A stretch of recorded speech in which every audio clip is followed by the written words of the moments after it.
نحمدہ ونصلی ونسلم علی رسول الکریم، اما بعد۔ نبی کریم رؤوف رحیم صلی اللہ علیہ وآلہ وسلم کی مبارک زندگی کو بیان کیا جا رہا ہے۔ شعب ابی طالب کس طرح ختم ہوئی وہ اگلی ایپیسوڈ میں ہم نے بیان کیا تھا۔ اس کے بعد جب نبی کریم صلی اللہ علیہ وآلہ وسلم کا وہی طرز عمل جاری رہا، یعنی آپ لوگوں کو اللہ کی طرف پکارتے تھے اور آپ کو جو اللہ تعالیٰ نے کام دیا تھا آپ اس کی فکر میں ہمیشہ رہتے تھے۔ حضرت ابو طالب نے آپ کی حفاظت کی، خدمت کی، آپ کی پالنا کی اور ہر طرف سے آپ کے اوپر قربان رہے، نشاور رہے۔ بچپن میں بھی آپ کے ساتھ اتنی محبت کی کہ جب رات کو سوتے تو حضور کو ساتھ لے کر سوتے تھے اور دن کو جب نکلتے تو حضور کو ساتھ لے جاتے تھے۔ تو اسی طرح جب آپ نے تحریک کا آغاز کیا تو حضرت ابو طالب ایک پہاڑ کی طرح کھڑے ہو گئے، اور یہ اللہ کی طرف سے تھا کہ اللہ تعالیٰ نے ان کو وسیلہ بنایا اور قریش کے دلوں میں ان کا ایسا رعب ڈال دیا۔ لیکن اس شعب ابی طالب وہ ختم ہوئے، اب 8 مہینے ہوئے تو حضرت ابو طالب نے انتقال فرمایا۔ انتقال کے وقت قریب تھا تو بھی آپ نے بنی ہاشم اور بنی مطلب والوں کو بلا کر نبی کریم صلی اللہ علیہ وآلہ وسلم کی اور حضور کے اس کام کی خاص طور پر تاکید کی اور فرمایا کہ مجھے یقین ہے کہ تھوڑے دنوں کے اندر اندر حضور کا یہ کام پورے عالم میں پھیل جائے گا، کیونکہ یہ جو بھی بات کرتے ہیں وہ عقل کے خلاف نہیں ہے۔ تو آپ ان کی مدد میں ہر وقت ہمتاً حاضر رہنا۔ اور قریش والوں کو بھی عمومی خطاب فرمایا، ان کو بھی فرمایا کہ حضور علیہ السلام کی میں تمہیں پارت کرتا ہوں، ان کا آپ خیال رکھیں۔ تو بہرحال نبی کریم صلی اللہ علیہ وآلہ وسلم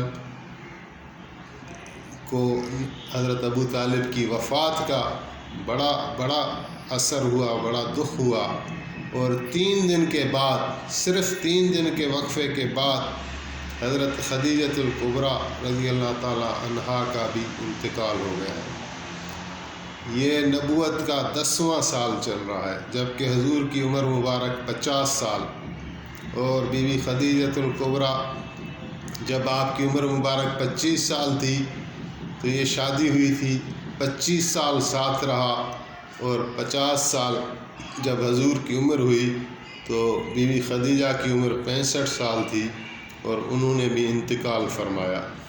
تو نبی کریم صلی اللہ علیہ وآلہ وسلم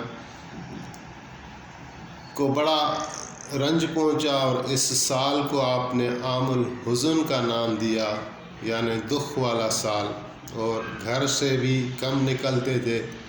2 سہارے تھے جو یکے بعد دیگرے اللہ تعالیٰ نے لے لیے۔ ایک سہارا ابو طالب کی شکل میں تھا، جناب ابو طالب کی شکل میں تھا، کہ وہ باہر کی دنیا میں جو سوشل لائف تھی آپ کی، جو رکاوٹیں آتیں، جو مشکلات آتیں، تو حضرت ابو طالب حضور کے ساتھ کھڑے تھے اور پشت پناہی کرتے تھے۔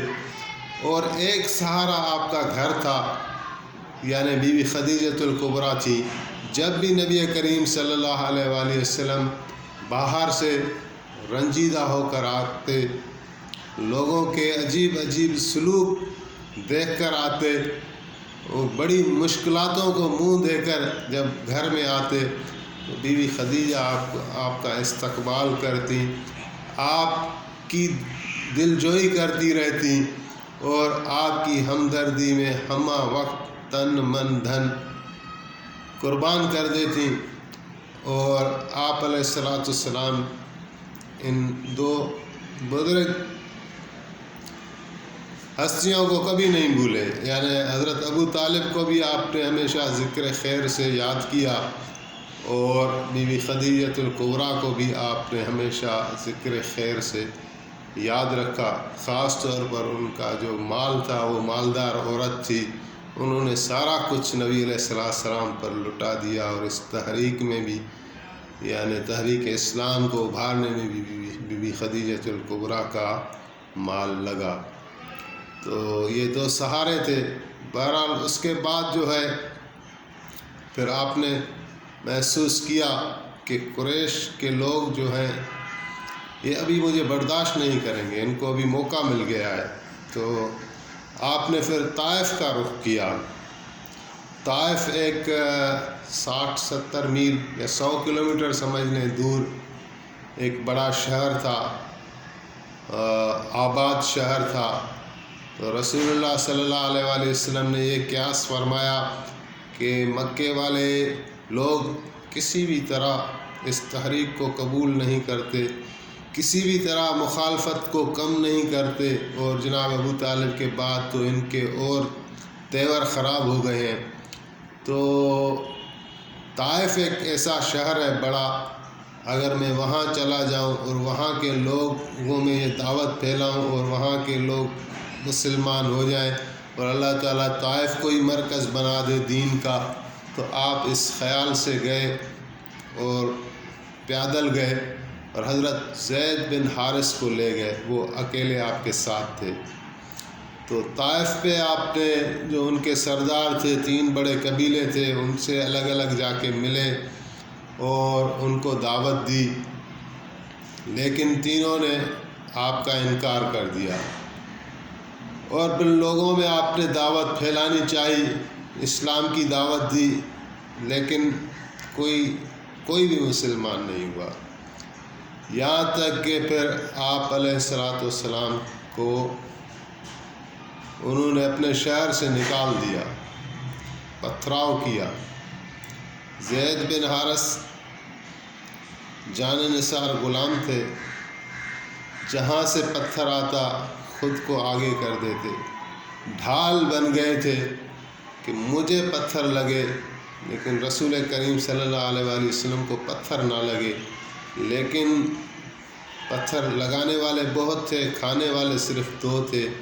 تو حضرت زید بھی بری طرح زخمی ہوئے، نبی کریم صلی اللہ علیہ وآلہ وسلم بھی اتنے زخمی ہوئے کہ خون مبارک جسم سے نکلا اور جا کے جوتوں میں جمع ہو گیا۔ پھر آپ کی ایک یہاں مناجات ہے، آپ نے دعا کی، اللہ تعالیٰ سے اپنا دکھڑا اللہ تعالیٰ کے سامنے رکھا،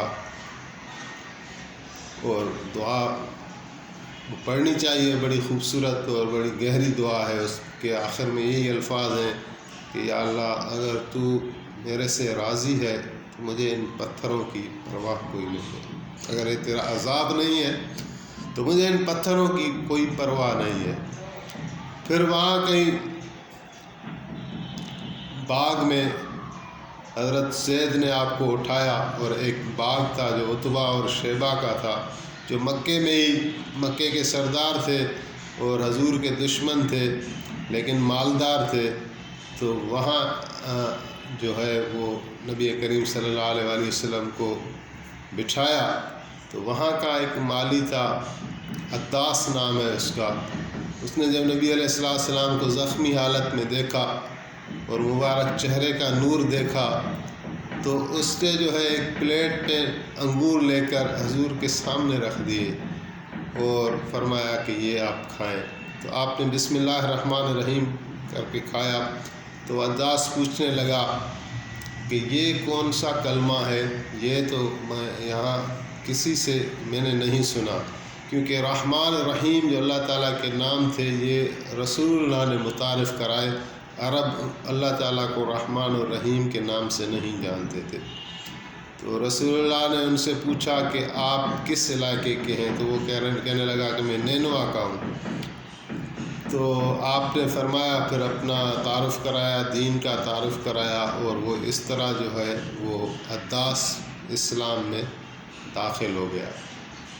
وہاں سے جب آپ واپس آئے تو ایک وادی تھی، نخلا کی وادی، وہاں آپ نے قیام فرمایا اور وہاں وہاں جب آپ تلاوت کر رہے تھے، نماز پڑھ رہے تھے، تو وہاں کچھ جن آ گئے اور انہوں نے آپ علیہ الصلاۃ والسلام پر کلمہ پڑھا اور وہ ایمان میں داخل ہو گئے۔ اس کا ذکر ہے قرآن پاک میں، سورۃ جن میں ہے۔